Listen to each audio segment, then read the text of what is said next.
Yo, by the way, bwana, mambo vipi? Kutoka nyumbani Tanzania, kutoka Bongo Land, kutoka kwenye ardhi ya of course ya watoto ambao wako very humble bana.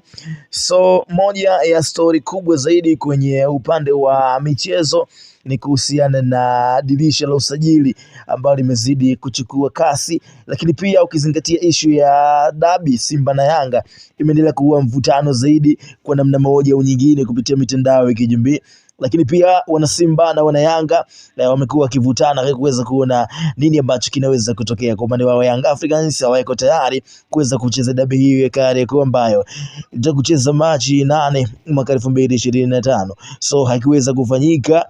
Sasa bwana, moja imekuwa issue ambayo imezungumziwa zaidi ni kuhusiana, imekuwa ni pamoja na msemaji wa klabu ya Simba, na mzungumzia Ahmed Ally, yamefunguka na kutufungulia kodi kuhusiana na mchezaji kutoka pale Young Africans anaitwa kutoka Azam FC maarufu kama Faitoto.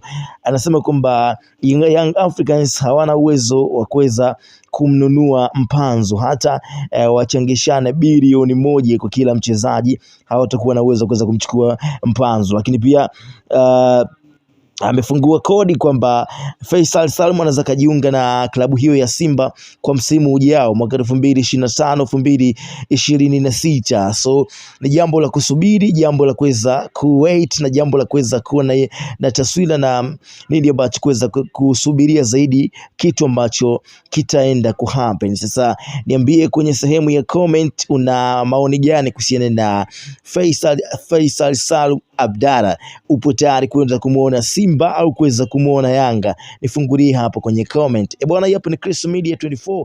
Kwa mara yako kwanza kabisa usiache